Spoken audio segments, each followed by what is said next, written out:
देह जाओ अथवा राहो विद्यमान. त्यामुळे असा भगवंत यद्यत कर्म करोमि तत्तदखिलम शंभो तवाराधनम हे प्रामाणिकपणे आमच्या मनात यायला पाहिजे. सूर्यस्तपती यद भयात वर्षती इंद्रो दहत्यग्निही मृत्युश्चरती पंचमहा असं म्हटलंय.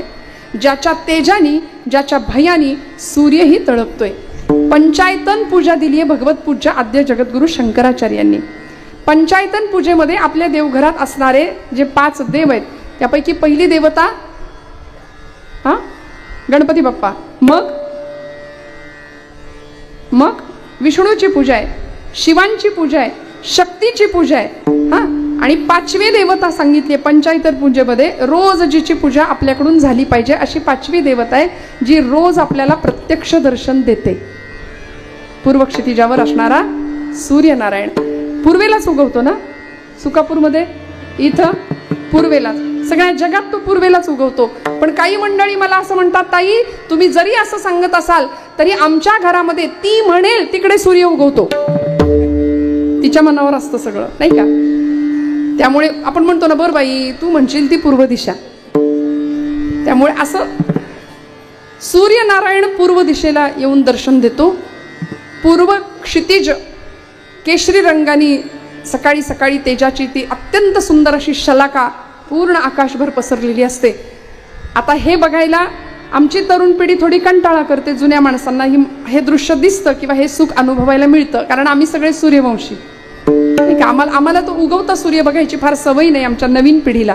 पण खरं सांगू का, कधीतरी आकाशात पसरलेला तो भगवा रंग बघावा.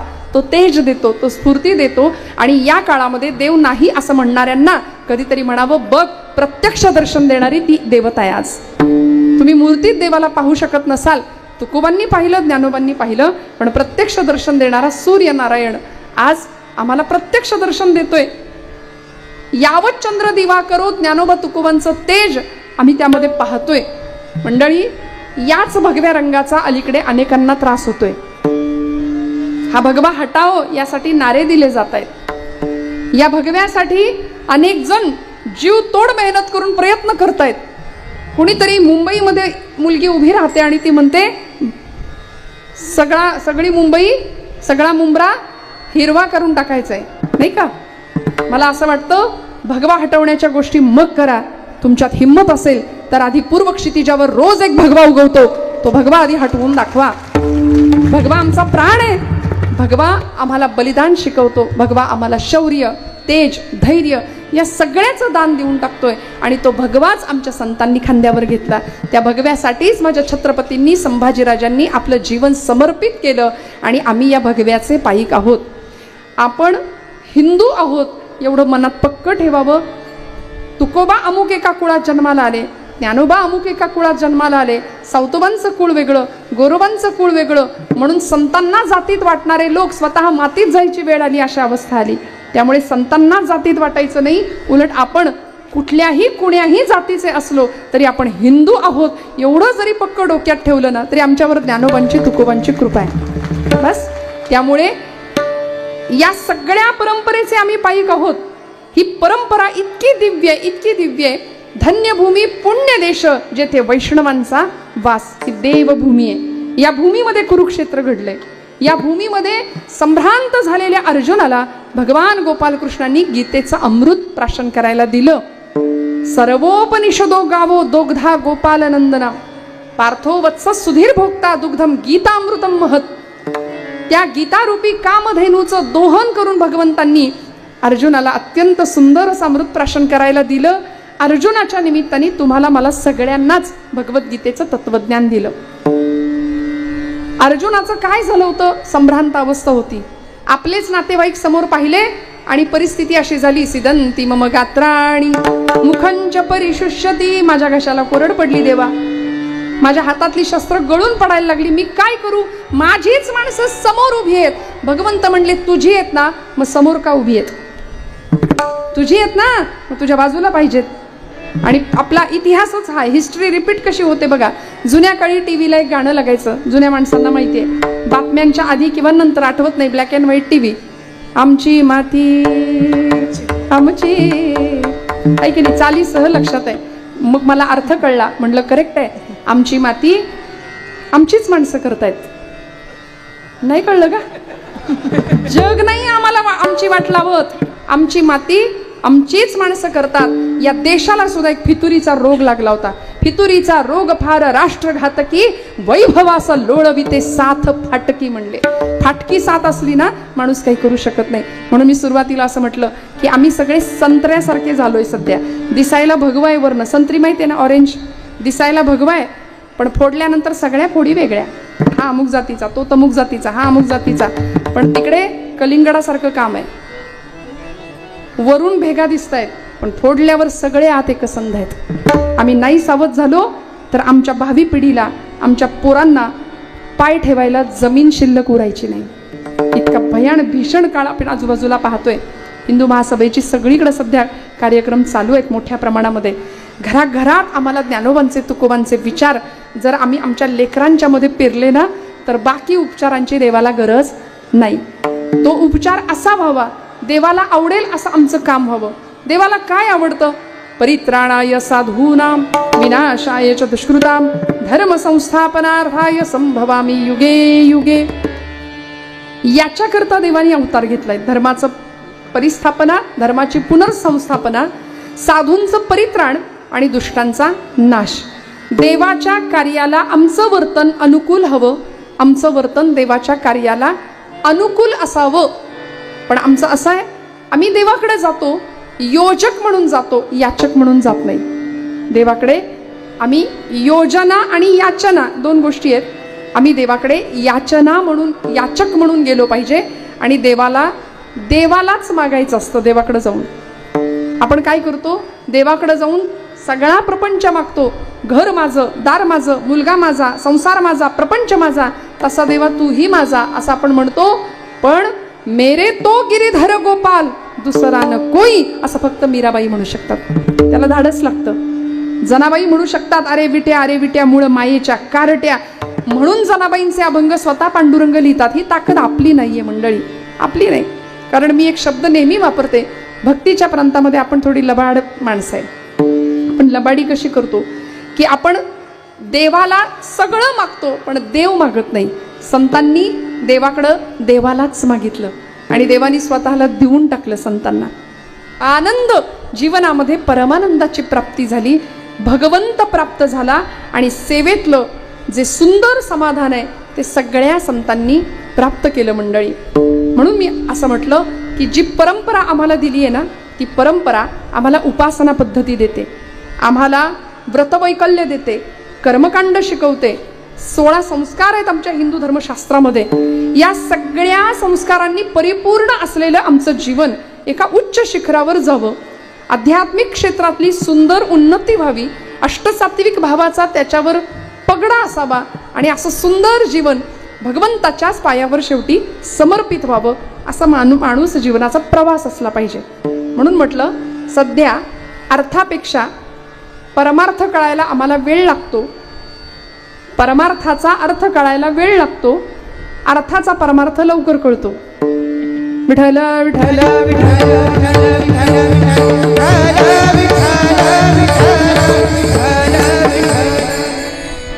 त्यामुळे सगळं जमवायचंय आम्हाला, प्रपंच वाढवायचंय. समृद्धी महत्वाची आहे की सुख महत्वाचं आहे? सांगा, बोला आता. म्हणून म्हटलं आपण सगळे मिळून करू आज. समृद्धी महत्वाची आहे की सुख महत्वाचं आहे? हा, समृद्धी, सुख महत्वाचं आहे. कारण समृद्धी भरपूर आहे, आम्ही वाढावं, समृद्धी वाढावी याकरता प्रपंच करतोय, याकरता खटाटूप करतोय, धडपडेपर्यंत आम्ही धडपडतोय. ते धड सुद्धा म्हणले शेवटी धडपडत नाही, इतकी धडपड करतो आयुष्याची, पण समाधान आणि सुख आम्हाला प्राप्त होत नाही. ते सुख मिळवण्याच्या धडपडीमध्ये आम्ही आमच्या वाट्याला दुःखालाच परत निमंत्रण देतोय. सुखाचा काटा उचलला, नाणं उचललं सुखाचं की त्याच्या मागे दुःखाचा काटा आपोआप आहे हे आम्ही विसरतो. त्यामुळे जगी सर्व सुखी असा कोण आहे, विचारी मना तूची शोधून पाहे. समर्थांनी मनाला प्रश्न विचारला, कोण आहे जगामध्ये सगळ्यात सुखी कोण आहे? तर संतांना विचारलं तर संतांनी उत्तर दिलं, आम्ही तेणे सुखी म्हणा विठ्ठल विठ्ठल मुखी. आमच्या सुखाचं कारण आमच्या मुखाला विठ्ठल नामाचा स्पर्श आहे. आपलं काय, आपलं काय सांगा ना. आमचं असं झालंय, आम्ही सुखाच्या अपेक्षेत धावत असता पंच ज्ञानेंद्रिय, पंच कर्मेंद्रिय आणि 11वं इंद्रिय एक आहे, त्याला मन नाव दिलंय. आणि ते मन आहे पण दिसत नाही. जागतिक आरोग्य परिषद, वर्ल्ड हेल्थ ऑर्गनायझेशननी त्या मन नावाच्या इंद्रियाला एकादश इंद्रिय म्हणजे ते 11वं इंद्रिय आहे असा दर्जा दिला. ते मन आहे पण दिसत नाही. मग आमचं मन सगळीकडे धावतं. एवढंच नाही, विभूती योगामध्ये भगवान गोपालकृष्णांनी त्या मनाला, ते मन म्हणजे माझी विभूती असं सांगितलंय. इंद्रियाणाम मनश्चास्मी, सकल इंद्रियांच्या मध्ये मन नावाचं इंद्रिय ते म्हणजे मी आहे असं भगवंत सांगतात. मासानाम मार्गशीर्षोस्मी, 12 महिन्यांच्या मध्ये मार्गशीर्ष मास मी. प्राण्यांमध्ये सिंह म्हणजे मी, फुलांमध्ये गुलाब पुष्प म्हणजे मी, आणि पांडवानाम धनंजय, हा 5 पांडवांच्या मध्ये अर्जुना तू म्हणजे मी आहे. अशी विभूती देव जेव्हा सांगतात तेव्हा मन म्हणजे मी भगवंत म्हणतो. आणि म्हणूनच तू मन हे मीची करी, माझी या भजनी प्रेम धरी, सर्वत्र नमस्कारी मज एकाते, सर्व धर्मान परित्यज्य मामेकम शरणं व्रज. ही कृष्णावतारामध्ये भगवंतांनी आपल्या सामर्थ्याची दिलेली प्रचिती आहे. रामावतारामध्ये तेच प्रभू रामचंद्र स्वतःची ओळख सांगतात. आत्मानं मानुषं मन्ये रामं दशरथात्मजं. मी माणूस म्हणून जन्माला आलोय, दशरथाचा आत्मज म्हणजे मुलगा म्हणून जन्माला आलोय. मनुष्यत्वाच्या सगळ्या मर्यादा मला लागू पडतात असं प्रभू रामचंद्र म्हणतात रामावतारात. इकडे गोपालकृष्ण, मी अमर्याद पुरुषोत्तम आहे, पूर्णावतार आहे, सर्व धर्मान परित्यज्य मामेकम शरणं व्रज. असं ज्यावेळी गोपाळकृष्ण स्वतःच्या सामर्थ्याची प्रचिती अर्जुनाच्या निमित्ताने आपल्या सगळ्यांना करून देतात, त्यावेळी आम्हाला कळलं पाहिजे की भगवंताला प्रसन्न करून घेण्याकरता बाकीचे उपचार आम्हाला आवश्यकच आहे, पण तीर्थयात्रा, जप, तप, ध्यान, धारणा, समाधी या सगळ्या अवस्थांपेक्षा सुद्धा त्या दाताराला प्रसन्न करण्याकरता नेमकं काय लागतं? अभंगाचं प्रथम चरण. अवघ्या उपचारा, अवघ्या उपचारा, अवघ्या उपचारा, अवघ्या उपचारा, अवघ्या उपचारा,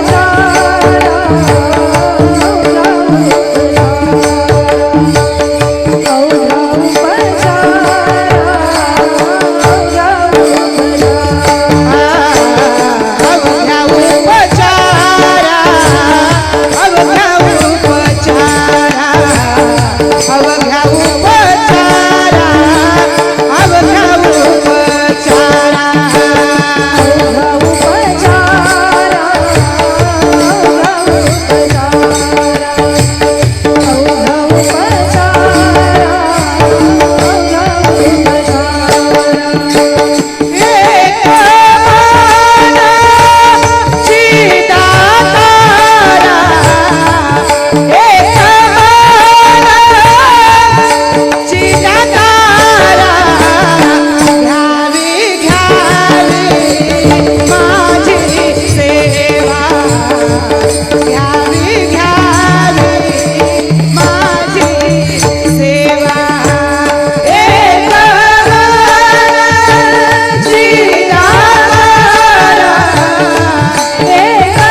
जोरदार सगळ्यांसाठी. फडके ताई आहेत, ह्या सगळ्या मंडळी, सगळ्यांची नावं माहिती नाहीत पण सगळ्यांना वंदन एकदा करते. गायन क्षेत्रातली सगळी मोठी मंडळी, बिडकर महाराजांसारखी इथं उपस्थित आहेत महाराज, सगळीच मंडळी. पण तरीसुद्धा बघा ना की जिजाऊ आईसाहेबांनी राजांना घडवलंय. जिजाऊ आईसाहेबांना खूप मोठं स्थान आहे महाराष्ट्राच्या इतिहासामध्ये. मी प्रामाणिकपणे किंवा धाडसानी एक विधान नेहमी करते की आईसाहेब जर इतिहासाच्या कालपटावर आल्या नसत्या तर राजांचं घडणं झालं नसतं, हे इतिहासाला मान्य करावं लागेल. कारण आपल्या प्रदीर्घ राजकारणाचा कायम अनुभव त्या मागे देत होत्या. त्यामुळं या एकदा महिला शक्तीसाठी जोरदार टाळ्या वाजवा. आपण उत्तम पद्धतीने सेवा चालू आहे. शेवटी भगवंताला काय द्यायचंय? अवघ्या उपचारा एक मनची दातारा. तुकोबरायांनी सांगितलं, हे दातारा, हे देणाऱ्या, तो देणारा आहे, तो द्यायला बसलाय. वेळ आली तर तो स्वतःला सुद्धा देतो. द्रौपदीनी हाक मारली, जेवत्या ताटावरनं उठला होता तसाच हात घेऊन, हात सुद्धा नाही म्हटला, द्रौपदी मला भूक लागली, जेवायला वाढ. द्रौपदी माता म्हणते, आखरीतच म्हणलेस, इथं माझ्या थाळीत काही नाही, दुर्वास आलेत 100 पोरांना शिष्यांना घेऊन, म्हणून मी तुला बोलावलं आणि तू म्हणतो जेवायला वाढ. आणि भगवंतांनी तिच्या त्या थाळीतलं एक भाताचं शीत जेवून तृप्तीचा ढेकर द्यावा, सगळ्यांनी भोजन करावं, सगळे तृप्त झाले. हे देणं आहे देवाचं, म्हणून तो दातार आहे. देव उदार देता न म्हणे थोडे फार, माझी अल्प ही वासना तू तो उदारांचा राणा, तुकोबराय म्हणतात त्याला. आणि एवढंच नाही, षड्गुणैश्वर्य संपूर्ण असलेल्या भगवंताचं वर्णन करताना ऐका, ज्ञान वैराग्य ऐश्वर्य बोलताना पण थोडंसं रिवर्ब चालू राहू द्या. यशश्री औदार्य हे साही गुणवर्य वसती जेथ, येणे कारणे भगवंतू जो निसंगाचा सांगा तू, तो म्हणे पार्था दत्त चित्तू होई आता. काय सुंदर वर्णन केलं. त्यातलं 6 गुणांमधलं एक वर्णन आहे, एक गुण आहे भगवंतांचा, औदार्य. तो औदार्य संपन्न देव आहे. किती औदार्य आहे देवा. तुकोबरायांनी या प्रस्तुत अभंगाच्या पहिल्याच चरणामध्ये त्याला एका विशेषणाने संबोधित केलं, दातारा असं म्हटलंय. तो देणार आहे. किती औदार्य आहे त्याचं, तो किती देतो. गोकुळ 11 वर्ष 4.5 महिने गोकुळातलं वास्तव्य भगवंताचं संपलं. निघून आला.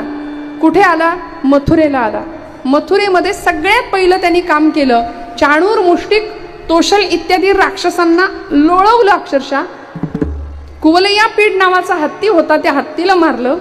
त्याचा दात उपटून असा खांद्यावर घेतला, एक बलराम दादांकडे फेकला आणि मथुरेच्या दरबारात आले चालत. घर्मबिंदू असे चमकत होते कपाळावरती दोघांच्याही. मल्लानाम अशनिर नृणाम नरवरो स्त्रीणाम स्मरो मूर्तिमान, गोपानाम स्वजनो सता क्षितिभुजाम. इतकं सुंदर वर्णन भागवतकारांनी केलंय की भगवंत दिसले कसे. सिंहासनावर बसलेला तो कंस, साक्षात मृत्यू त्याला समोर दिसला आणि भगवंत समोर आले. असं म्हणतात, म्हणजे सगळ्या राक्षसांना संपवलं आणि कंसाच्या त्या व्यासपीठावर, त्या स्टेजवर जाऊन त्याला ओढत आणलं, त्याचा मुकुट खाली पाडला आणि त्रैलोक्याचा भार होऊन भगवंत त्याच्या अंगावर कोसळले. यदा यदा हि धर्मस्य ग्लानिर्भवति भारत, अभ्युत्थानम अधर्मस्य तदात्मानं सृजाम्यहम. कंसाला संपवलं. आता मला एका प्रश्नाचं उत्तर द्या. कंसाच्या गादीवर जर भगवंत स्वतः बसले असते, मथुरेचं राज्य स्वतःकडे घेतलं असतं, तर त्यांना कुणी नाही म्हटलं असतं का? नाही, आनंदाने स्वीकारला असता मथुरेचा राजा कृष्णाला. पण कृष्ण परमात्म्याने काय करावं?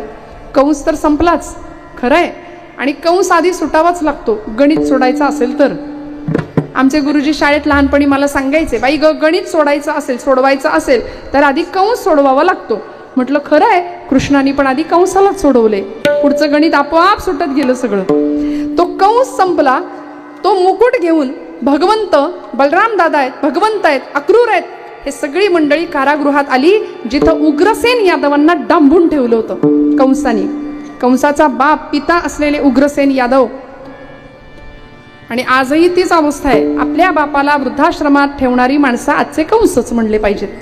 त्यांनी काय केलं? त्यांचं राज्य घेतलं, त्यांना डांबून ठेवलं कैदेत, काळ कोठडीमध्ये, आणि स्वतः सिंहासनाचा उपभोग घेतला.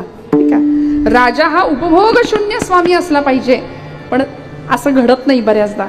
उपभोग आहे म्हणूनच राजा आहे, किंवा राजा आहे म्हणूनच उपभोग आहे, अशी परिस्थिती आहे. भगवान परमात्म्याने तो मुकुट उग्रसेन यादवांच्या मस्तकावर दिला. उग्रसेन यादव घाबरले, कारण तो कंस येता जाता मारायचा आपल्या पित्याला. ते म्हणाले, अरे मारू नका रे, मला मारू नका. पण त्याच वेळी भगवान कृष्ण आणि बलराम दादा दिसले. म्हणले, किती गोड लेकरं आहेत ही, यांना कुठेतरी लपवून ठेवा, यांना तो महान निर्दयी असलेला कंस मारून टाकेल म्हणाले. भगवंत म्हणाले, कार्यक्रम आटोपून आलोय म्हणले मी नुकताच त्यांचा, त्यामुळे तो काही मला मारणार नाही. हे घ्या, हा मुकुट, राजमुकुट हा तुमचा आहे आजोबा, याच्यावर तुमचा अधिकार आहे. आणि तो त्यांच्या मस्तकावर चढवला, सिंहासन त्यांना देऊन टाकलं.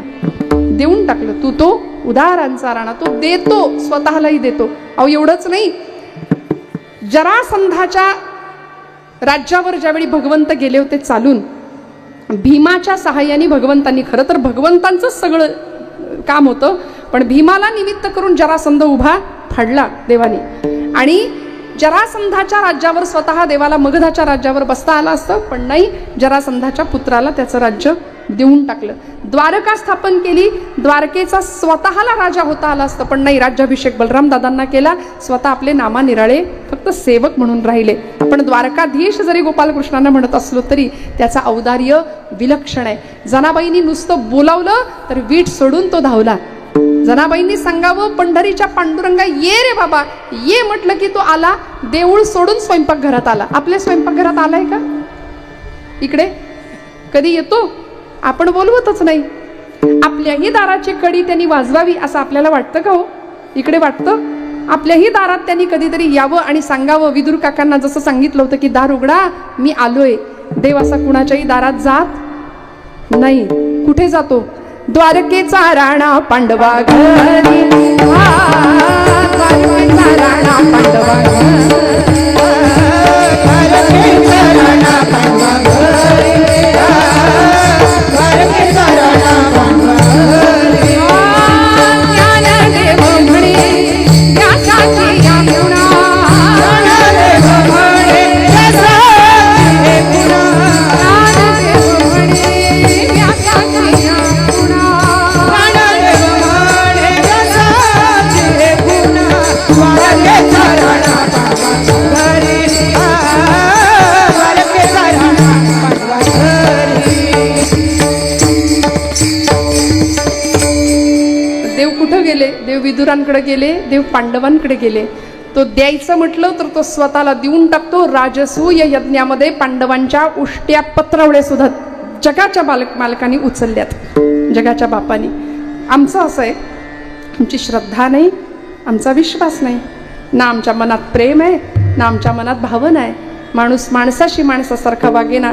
दगडातल्या देवाला देव कधी म्हणायचा? आज अशी परिस्थिती आहे. एखादा अपघात झाला तर त्याचे कधी एकदा फोटो काढून सोशल मीडियावर टाकतो, ही घाई असणारी आम्ही माणसं, मग मदत नाही का? त्यामुळे अशा परिस्थितीमध्ये भगवंताला आपलं म्हणावं. त्याला उपचार देत असताना समर्पण कशाचं असावं? तुकोबाराय उत्तर देतात, एक मनची दातारा. तू काय देतो?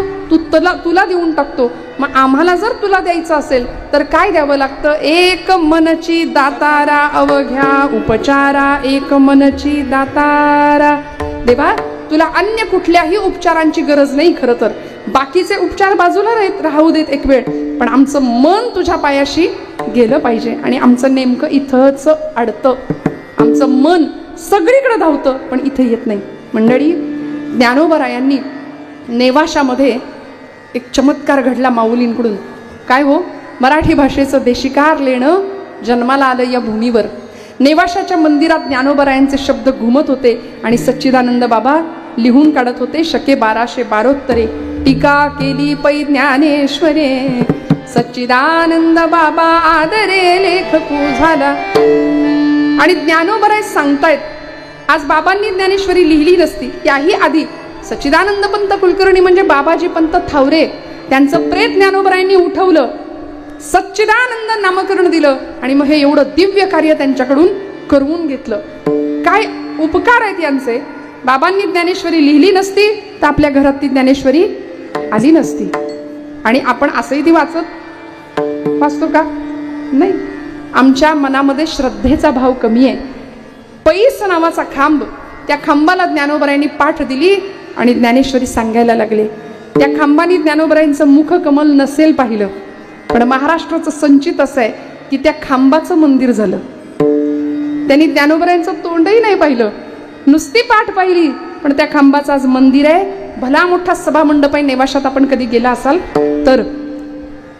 तो खांब काही निर्दयी नतद्रष्ट माणसांनी ज्ञानोबराय नेवाशाहून आळंदीला जेव्हा गेले त्या काळामध्ये, नंतरच्या काळामध्ये सुद्धा, म्हणजे ज्ञानोबरायांच्या समाधीनंतर सुद्धा अलीकडच्या काही काळामध्ये तो खांब उकरून काढण्याचा प्रयत्न केला होता. ते बुद्धिवादी असतात बघा, ज्यांना बुद्धी आहे की नाही याबद्दल वाद असतो. ज्यांना बुद्धी आहे की नाही याबद्दलच वाद असतो, ते बुद्धिवादी. फार डोकं, फार तर्क चालवतात. मला कधी कधी असं वाटतं यांच्या बुद्धीवरनं अशा मीठ मोहऱ्या उतरून टाकाव्यात. कारण तुकोबरायांचं वैकुंठगमन यांनी चर्चेत आणलं, ज्ञानेश्वरांची समाधी यांनी चर्चेत आणली, ज्ञानोबराय 1 2 3 4 ज्ञानोबराय असावेत म्हणाले, तेही चर्चेत आणलं. असंख्य गोष्टींवर चर्चा केली आणि स्वतःचा भाव किंवा श्रद्धा किती कमी आहे हे महाराष्ट्राला दाखवून दिलं. तो पैस नावाचा खांब उकरून काढण्याचं काम केलं असं सांगितलं जातं. अशी कथा आहे की त्या पैस खांबाचं म्हणजे मूळ कुठं लागलंच नाही, कितीही खोलवर उकरत गेलं तरी तो खांब काही संपत नव्हता. शेवटी त्या जागेतून रक्त यायला लागलं, तेव्हा खणकाम थांबवलंय. आणि मग सोनोपंत मामा दांडेकर आणि देगलूरकर महाराज ही सगळी मंडळी त्या पायाभरणीला आणि त्या कलशारोहणालाही उपस्थित होती. आणि एवढा मोठा सभामंडप आणि आज पैस खांब उभा आहे. हीच घटना ज्ञानेश्वरांच्या समाधीच्या प्रकरणामध्ये घडलेली आपल्याला माहिती आहे. मन नाही धाव घेत तिकडे, श्रद्धा कमी पडते, म्हणून हे अशा गोष्टी सुचतात. 70च्या दशकातली गोष्ट आहे. माऊलींच्या ज्ञानेश्वरीवर आज आम्ही आमची श्रद्धा आहे म्हणून डोकं टेकतो, माझी माऊली म्हणून मिठी मारतो. महाराष्ट्राचं संचित आहे. 2च दैवत अशी आहेत आणि 2च तीर्थक्षेत्र अशी आहेत की जिथं स्पर्श दर्शन आहे आपल्याला, पांडुरंग परमात्मा. आणि काय सुंदर उभा आहे माझा भगवंत, अवताराची राशी तो हा उभा विटेवरी, शंख चक्र गदा पद्मसहित करी, अवताराची राशी तो हा उभा विटेवरी.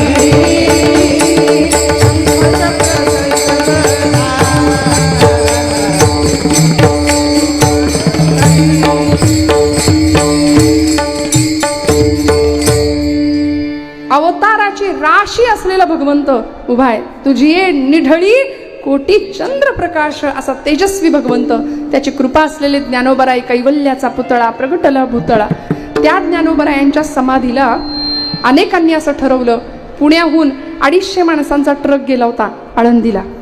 का म्हणाले, खरंच संजीवन समाधी आहे का आणि खरंच तिथं काही आहे का, ज्ञानोबराय वगैरे काही आहे का, नेमकी ही भानगड आहे तरी काय, असं शोधण्याकरता पुण्यावरून 250 माणसं आळंदीच्या दिशेने गेली अंधश्रद्धा निर्मूलन समितीची. त्यावेळी जोग महाराज होते, मामासाहेब दांडेकर सद्गुरू महाराज होते आणि शुक्ल नावाचे एक प्राध्यापक शास्त्रज्ञ होते, शुक्ला नावाचे. या सगळ्या मंडळींनी हातापाया पडून सांगितलं होतं असं काही करू नका, पण ऐकायला तयार नव्हती ही मंडळी. यांना समाधी उखडून बघायची होती. शेवटी मामासाहेब म्हणाले, काळजी करू नका, ज्ञानोबराय बघून घेतील काय ते, आपण शांत राहू. आळंदीच्या मंदिराच्या बाहेर या मंडळींना उभं करायला सांगितलं आणि ही मंडळी काम करणार.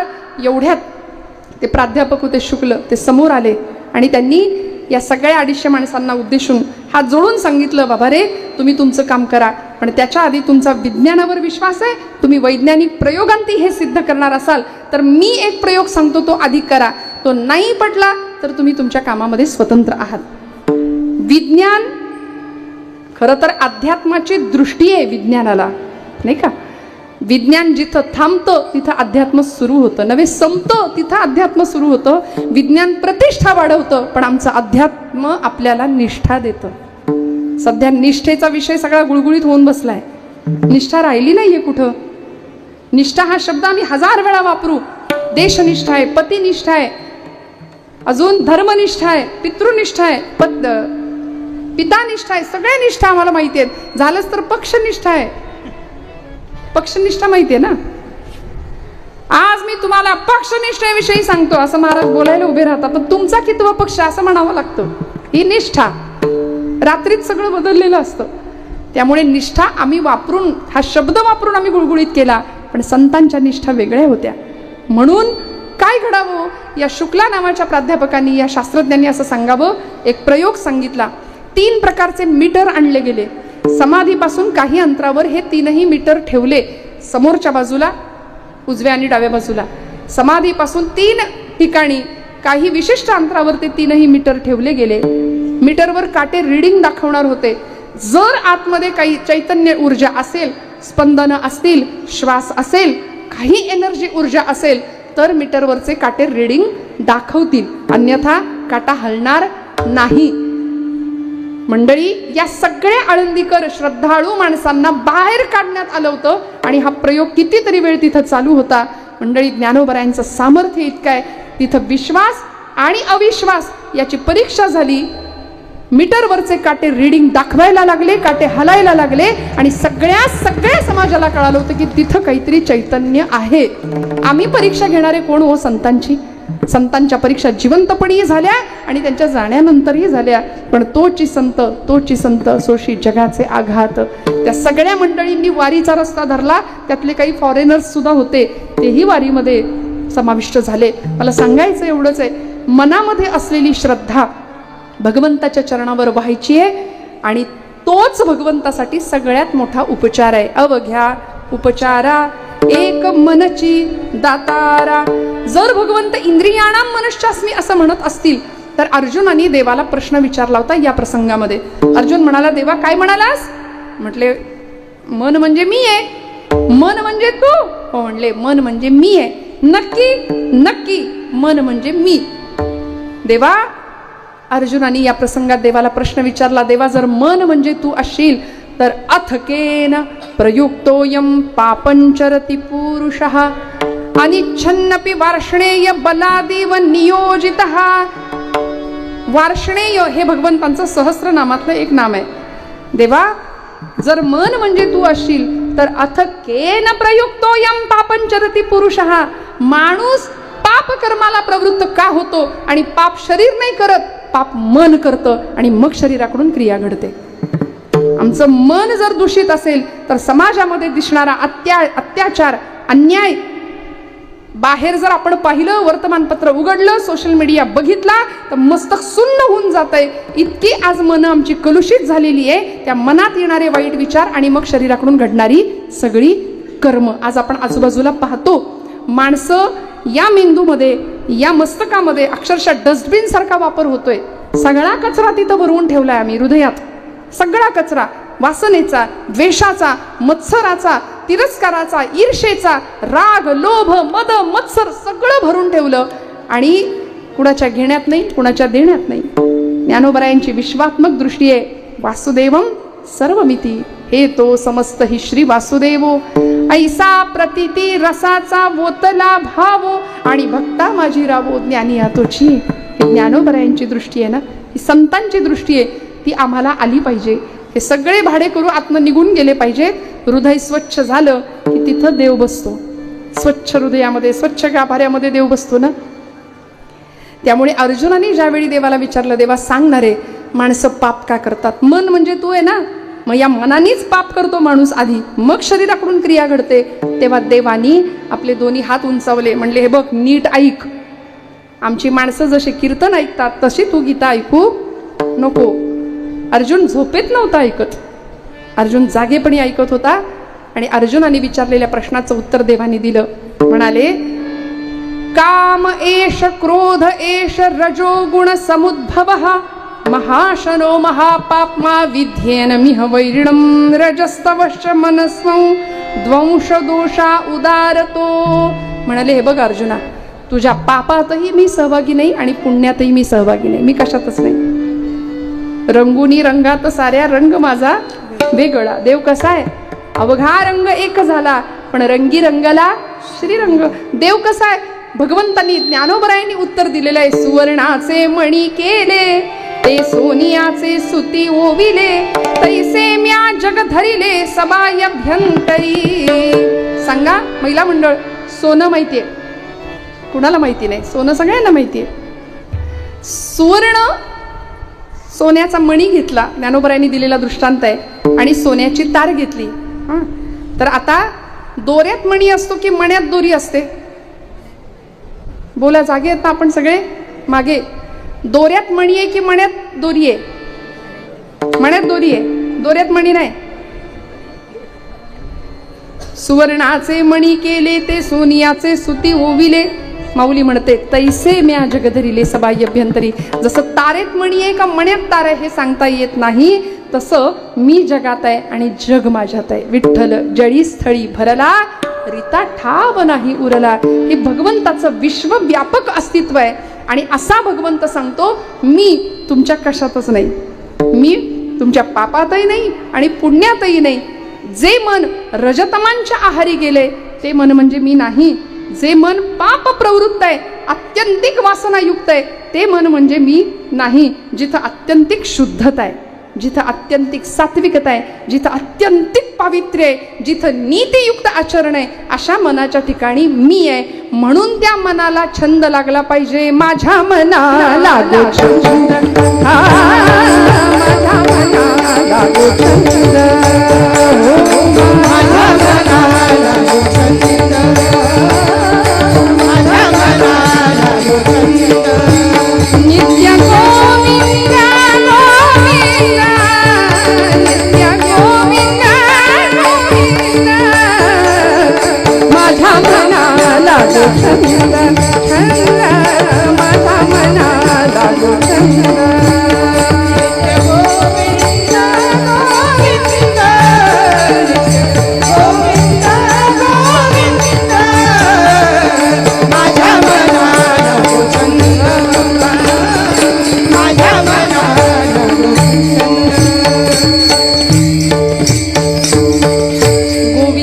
गोविंद मना लागलिया छंद. मग काय होतं? मग गोविंद ते काया भेद नाही देवातया. ते मन सगळ्या उपचारांना काय कारण आहे किंवा देवाला काय द्यायचंय? ते मन द्यायचंय. अवघ्या उपचारा एक मनची दातारा. म्हणून ते मन सात्विक करायचं, शुद्ध करायचं, पवित्र करायचं आणि त्या मनाच्या ठिकाणी भगवंताचं अधिष्ठान ठेवायचं. किती सोपं काम आहे बघा. इतकं सोपं अध्यात्म आहे. आम्हाला वाटतं अध्यात्म म्हणजे फार काहीतरी अवघड आहे आणि आम्ही आमच्या तक्रारीच आयुष्यातल्या संपवत नाही. कायम तक्रारींनी भरलेलं आयुष्य असतं आमचं, कायम. पण मला सांगा ना, ज्ञानोबरायांच्या वाट्याला काय आलं होतं? आई वडिलांना देहांत प्रायश्चित्त घ्यावं लागलं. आळंदीच्या ब्रह्मसभेने निर्णय दिला होता, देहांत प्रायश्चित्त घ्या. विठ्ठलपंतांनी आणि रुक्मिणी आईसाहेबांनी सांगितलं, भूदेव तुमचा निर्णय आम्हाला मान्य आहे. म्हणून त्याच रात्री प्रयाग क्षेत्रावर जाऊन आपला देह संगमामध्ये विलीन करून टाकला. सकाळची वेळ, निवृत्तीरायांना माहिती होतं, निवृत्तीराय रात्रभर अंगणात बसून होते. गंभीर प्रवृत्तीच्या पलीकडे गेलेले निवृत्तीराया होते. आणि निवृत्तीरायांनी कसा बसा औंढा गिळावा, आपल्या लेकरांना, आपल्या तीनही भावंडांना सांभाळण्याचं वचन आपल्या आईला दिलं होतं निवृत्तीनाथांनी. त्यामुळे रडायची परवानगी त्यांना नव्हती, आता फक्त सांभाळायचं होतं. शेवटी झुंजू मुंजू झालं आणि पक्ष्यांचा किलबिलाट जसा कानावर पडायला लागला ना, तसे ज्ञानोबा माऊली, सोपान काका, मुक्ताबाई, आईसाहेब बाहेर आल्या आणि निवृत्ती दादांना विचारू लागले सगळे, दादा आई बाबा कुठे आहेत रे, आई बाबा कुठे आहेत? निवृत्ती दादांनी सांगावं, मुक्ते हे बघ ते पिंपळाच्या झाडावरचं पक्ष्यांचं एक घरटं दिसतंय का? अगं त्या घरट्यात ती पिलं दाणा टिपत असताना त्यांच्या आईवडिलांना एक घार आली आणि ती घेऊन गेली. पण ती पिलं दाणा टिपायचीच राहिली नाही, ती दाणा टिपतायत. तसं आपल्या आईवडिलांना पंढरपूरला जावं लागले. बरं, पांडुरंगाकडे गेलेत आपले आईवडील. आई देवाघरी गेली एवढं ऐकल्याबरोबर मुक्ताबाई सांगतात, दादा आई देवाघरी गेली? अरे ती तर रोजच जाते, आत्ता येईल सिद्धेश्वराला जाऊन, आत्ता येईल अश्वत्थ वृक्षाला फेऱ्या मारून प्रदक्षिणा घालून.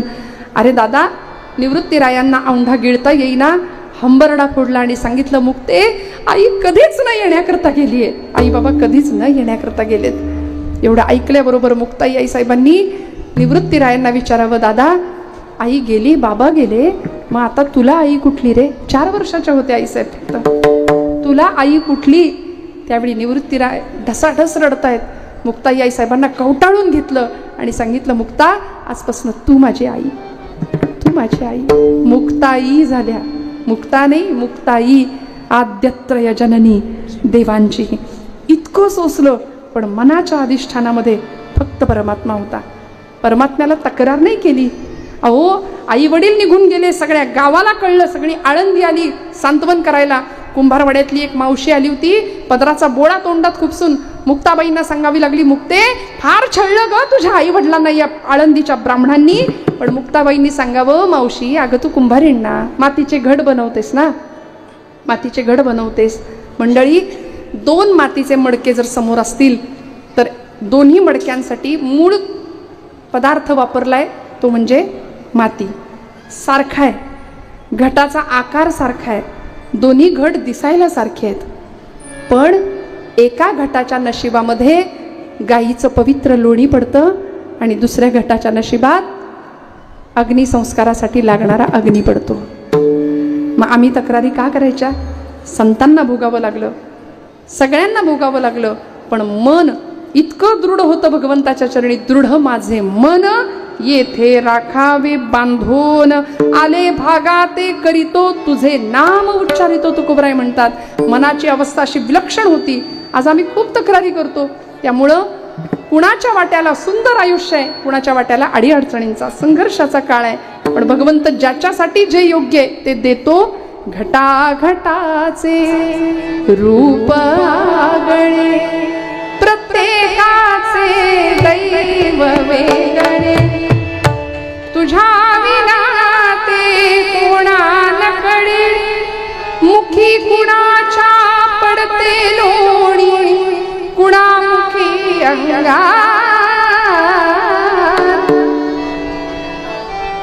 तू वेडा कुंभार विठ्ठला. सगळे म्हणा, मागची मंडळी इकडे इकडे. तू वेडा कुंभार विठ्ठला. थोडा अजून मोठ्याने म्हणाल. हिरत्याचा वरती मातीला का.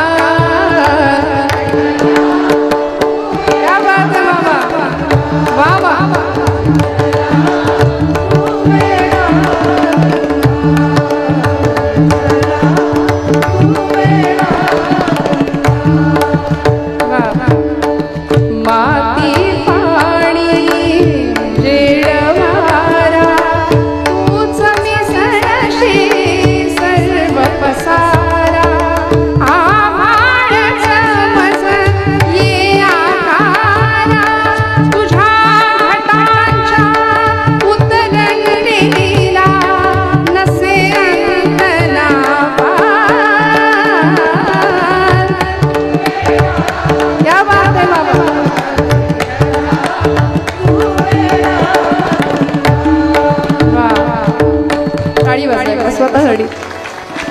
म्हणून म्हटलं होतं आजचं कीर्तन आपण सगळ्यांनी मिळून करूया, फक्त पाकिट नाही मिळून मिळणार. ढल ढल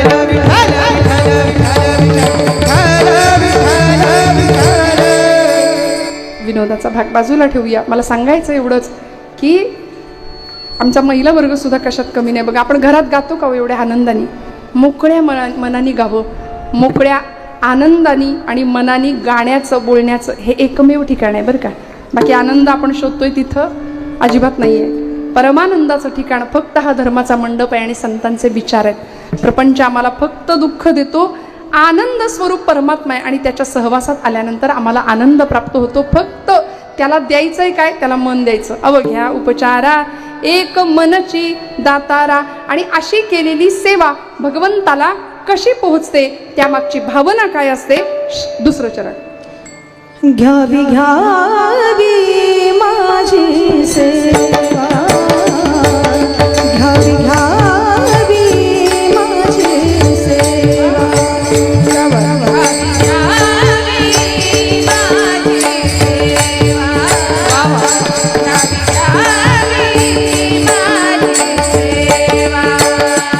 घ्यावी घ्यावी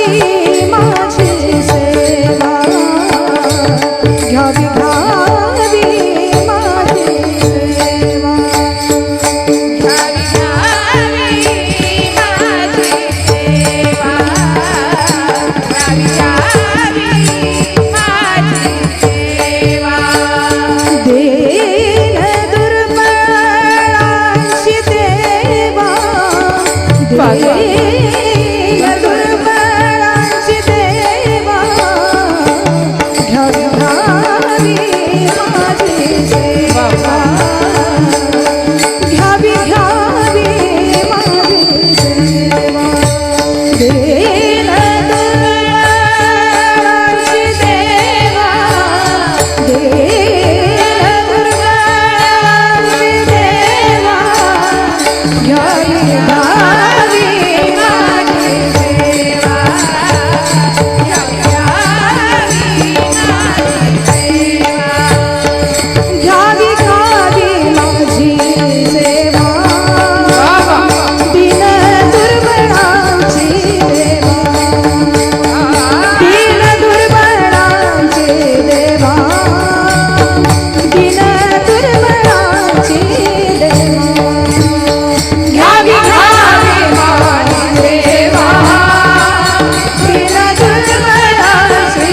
सेवा दीन दुर्बळांची देवा दीन दुर्बळांची देवा दीन दुर्बळांची देवा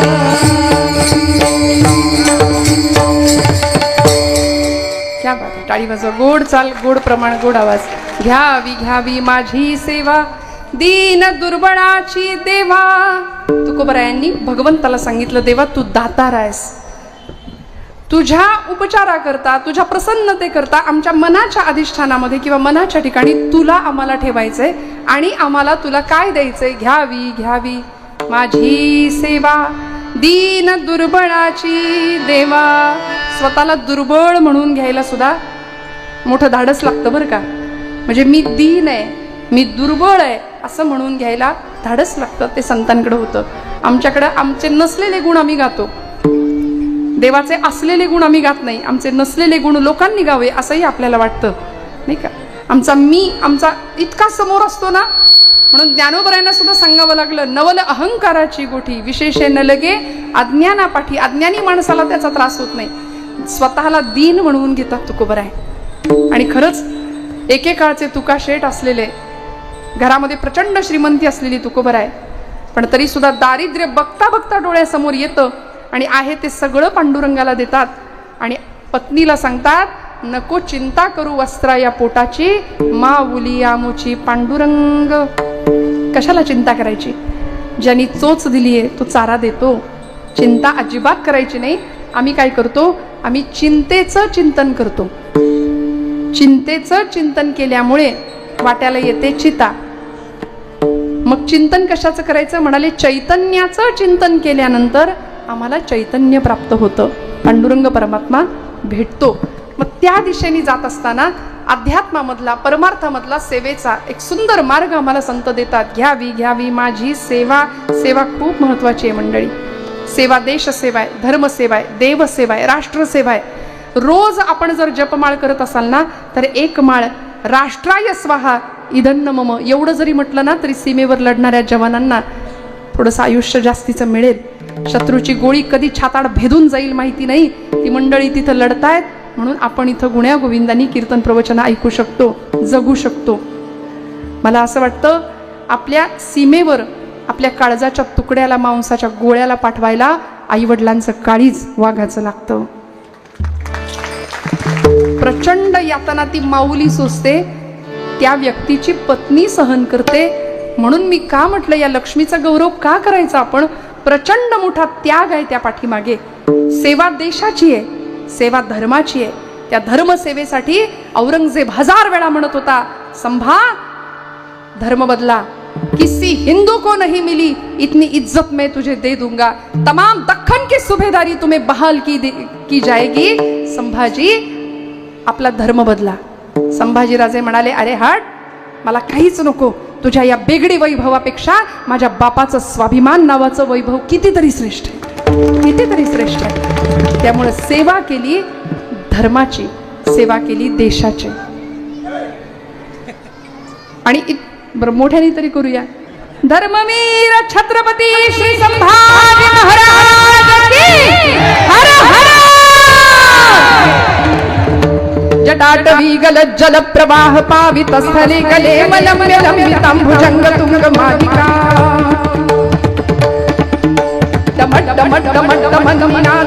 मर्वयं चकार चण्ड ताण्डवं तनोतु नः शिवः शिवम्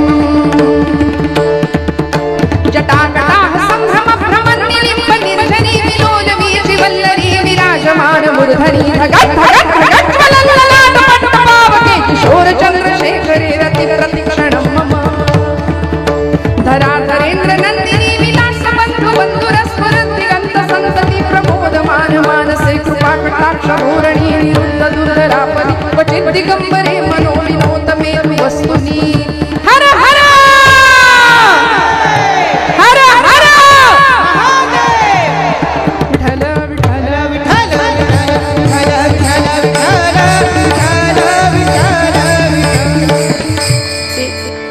तुमची भावना मी समजू शकले, पण आमच्या तरुणाईचा आवाज असा पाहिजे. ते आपला आवाज हे मतदान आहे, हे आवाज हे मतदान आहे. आपला आवाज नाही वाढला तर नको त्यांचे वाढतायत, एवढं लक्षात घेऊया.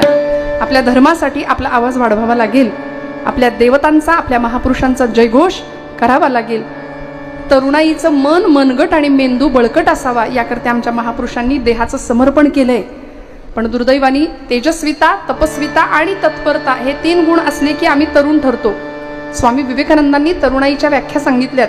जो तेजस्वी आहे, जो तपस्वी आहे आणि जो तत्पर आहे तो तरुण. पण सध्याचा तरुण संध्याकाळ झाली की धरून आणावा लागतोय. परिस्थिती आहे. अहो, घराघरामध्ये वडील जर रोज शिवलिंगाला अभिषेक घालत असतील, रोज महादेवाला अभिषेक घालत असतील, तर मुलगा सुद्धा तेच करणार आहे. आई रोज संध्याकाळी देवाला दिवा लावताना पाठे पर्वचे म्हणत असेल तर मुलगी घरातली तेच करणार आहे, तिला नाही सांगावं लागणार. आई जर व्यवस्थित असेल तर मुलगी व्यवस्थितच असणार आहे. घरातले वडील रोज धर्माचरण उत्तम करत असतील तर मुलगा मुलगी तेच करणार आहे.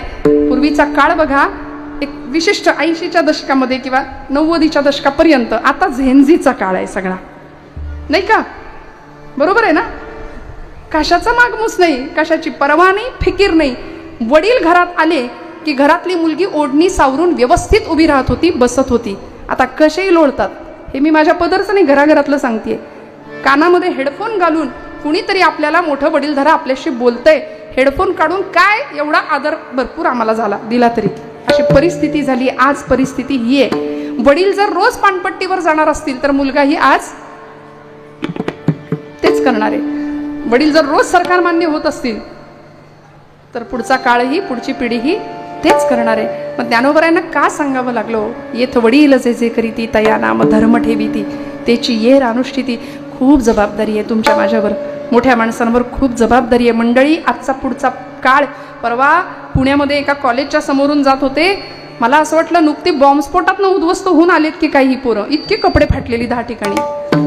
म्हणजे यांच्या घरात माणसांपेक्षा उंदरं जास्त आहेत की काय असं वाटावं, इतकी ते कुरतडलेल्या त्या जीन्स. बरं, कुठे आम्ही चाललो, फाटलेली जीन्स ब्रँडेड म्हणून मॉलमध्ये मिळते 5,000ला आणि साधी जीन्स 1000 पर्यंत चांगली मिळते. हे कशाचं लक्षण आहे? भोगवाद आणि चंगळवादाच्या आहारी जाणारी आमची पिढी. सेवेचं महत्व नाही कळत. काय असते सेवा? तुकोबरायांना का सेवा सांगावी लागली? घ्यावी घ्यावी माझी सेवा दीन दुर्बळाची देवा. आता असं आहे, आमचं कान असून आम्ही बहिरे आहे, वाचा असून आम्ही मुके आहोत. म्हणून आमच्या नाथांना लिहावं लागलं, नाही ऐकले हरी कीर्तन, नाही ऐकले हरी कीर्तन, नाही ऐकले हरी कीर्तन, नाही ऐकले हरी कीर्तन, नाही केले पुराण श्रवण, हो नाही केले पुराण श्रवण, नाही केले पुराण श्रवण, नाही केले पुराण श्रवण. गर्भी बहिरा झालो या गुणे, गर्भी बहिरा झालो या गुणे, बहिरा झालो या जगी, हा बहिरा झालो या जगी, बहिरा झालो या जगी, बहिरा झालो या जगी. माता माऊली पाचारिता, माता माऊली पाचारिता, शब्द नाही दिला मागता, शब्द नाही दिला मागता, एका जनार्दन शरण आता,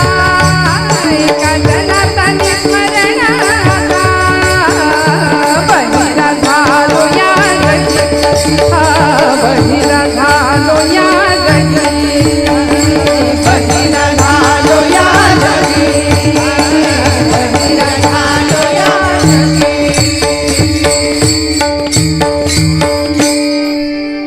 का द्यावं लागलं बरं? सगळं दिलंय देवानी, पण आमची इंद्रिय भगवंताच्या चरणाकडे गेली पाहिजेत. सेवेचा हात भगवंताच्या पायाशी गेला पाहिजे. माऊलींनी देवाच्या घरात जायला दार सांगितले सेवेचं. जो या ज्ञानाचा कुरुठा, तेथ सेवा हा दार म्हणता. जो स्वाधीन करी सुभटा, ओळगोनी. देवाच्या दारात जायचंय, घरात जायचंय, दार आहे सेवेचं. सेवा केली तर मेवा मिळतो म्हणतात, नाही का? आमचं सगळं लक्ष मेव्याकडे आहे, सेवा जरा कमी होते.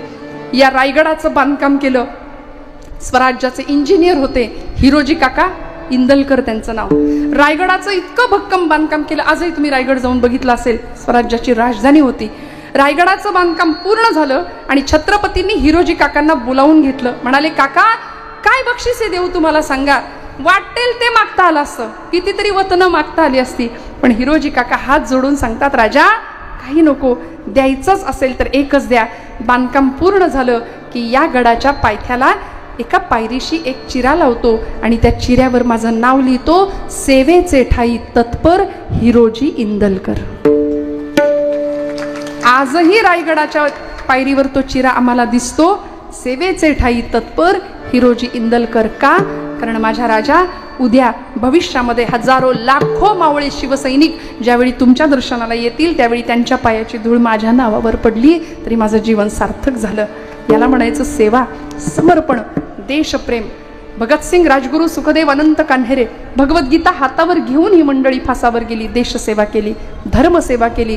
आणि आपण अशा देशामध्ये अशा धर्माचे पायीक बनून राहतो की इथे आमच्या सीमेवर लढणारा जवान, शेतात घाम गाळणारा किसान, संतांची परंपरा, महापुरुषांची उज्ज्वल अशी दिव्य सेवाभावी वृत्ती, या सगळ्याचा परिपाक आम्ही जर आमच्या पिढीला नाही दिला तर आम्ही आमच्यासारखे नतद्रष्ट आम्ही ठरू.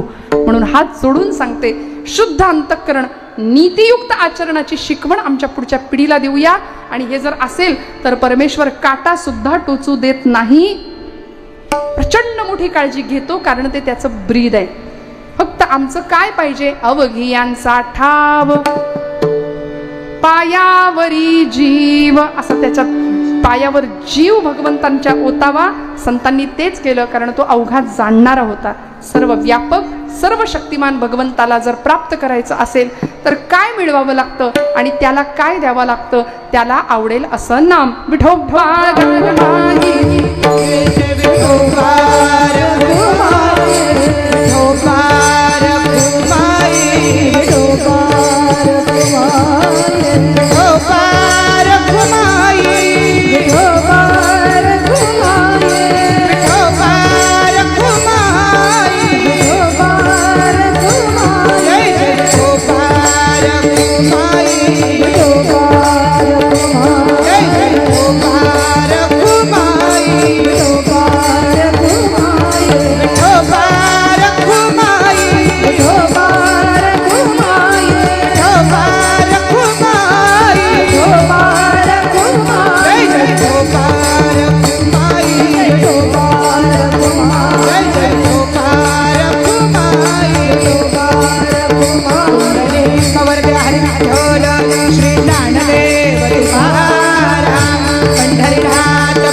घ्या उपचारा एक मनची दातारा घ्यावी घ्यावी माझी सेवा दीन दुर्बळाची देवा अवघियांचा ठाव पायावरी जीव घ्यावी घ्यावी माझी सेवा दीन दुर्बळाची देवा.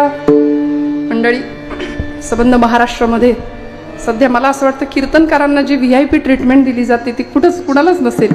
इतकं कीर्तनकारांवर आपण प्रेम करता. पण मी एक सांगू का, या हारांपुढं मी कायम हार पत्करते. कारण हे हार आम्हाला नाही, हे हार ज्ञानोबांना आहेत, हे तुकोबांना आहेत. इतका सन्मान आपण कीर्तनकाराचा करता, कीर्तनकारांवर प्रेम करता. आणि आज या गादीकडून, परवाच आमचे पाटील महाराज कुठेतरी बोलले होते की या गादीकडून समोरून अपेक्षा आता वेगळ्या होत आहेत आणि मागणी तसा पुरवठा होतोय, नाही का. लोकांना काय गरजेचं आहे त्यापेक्षा लोकांना काय हवं आहे ते दिलं जात आहे. त्यामुळे या गादीकडून या अपेक्षा चुकीच्या आहेत. या गादीकडून ज्या अपेक्षा समाजाकडून होत आहेत त्या अपेक्षा पूर्ण करायला हास्य जत्रा नावाचा शो आहे, कपिल शर्माचा शो असतो, सगळे शो असतात. त्यामुळे इथे तुमच्या माझ्या फक्त उद्धाराची चर्चा व्हावी या गादीवर. म्हणून आपण जो सन्मान करताना मला असं वाटतं की हा सगळा सन्मान या गादीचा आहे. महाराष्ट्रात लाखो कीर्तनकार आहेत, हजारो लाखो कीर्तनकार आहेत, येतील जातील. मी म्हणते कीर्तनकारांना एक वेळ नका प्रेम देऊ, पण या गादीवर आपली निष्ठा कायम ठेवा. कारण ही गादी अनादी काळापासून चालत आली आहे. या गादीवर आपल्या निष्ठा वाहूया, तिला त्या आपल्या निष्ठा समर्पित करूया आणि अत्यंत सुंदर पद्धतीने आपल्या मनातल्या भावना आपण भगवंतापर्यंत पोहोचवता आहात.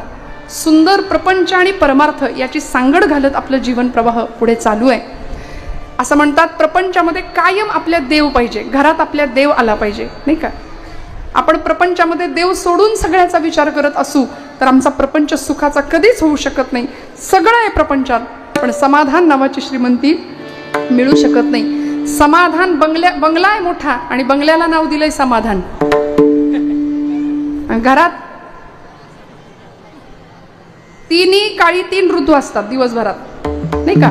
घरात दुपारी फार तापलेलं असतं, संध्याकाळी पावसाळा, नाही का, असं चालूच असतात 3 ऋतू.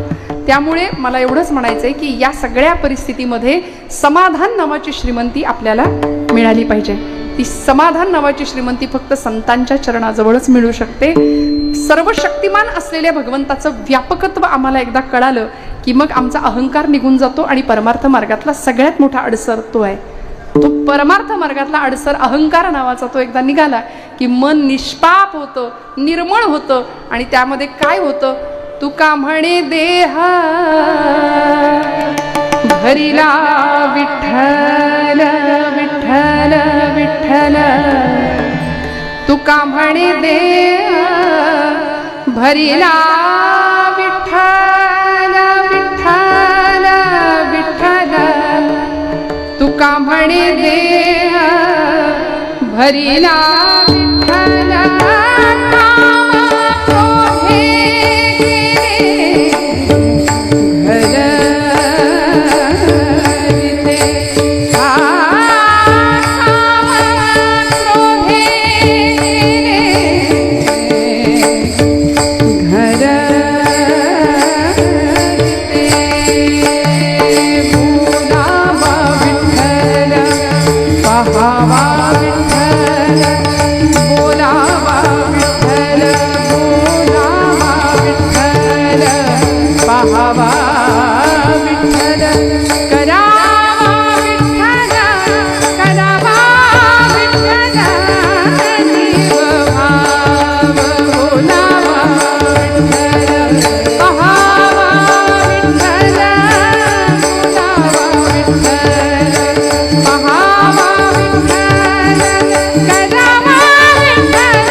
कीर्तनामध्ये इथं काय घेऊन यायचं किंवा कशाचं आमचं समर्पण असलं पाहिजे. मी असं नेहमी म्हणते, इथं आल्यानंतर आमचे पाय चौरंग बनले पाहिजेत, आमचे हात बिल्वपत्र बनली पाहिजेत, डोळे समया बनल्या पाहिजेत आणि हृदय गाभारा बनला पाहिजे.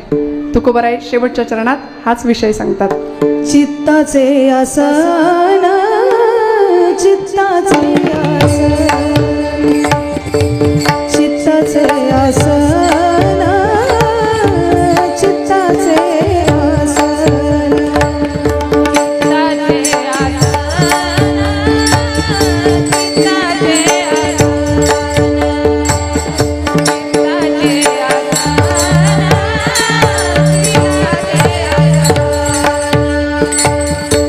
चित्ताचे आसन,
चित्ताचे आसन तुका करीतो कीर्तन घ्या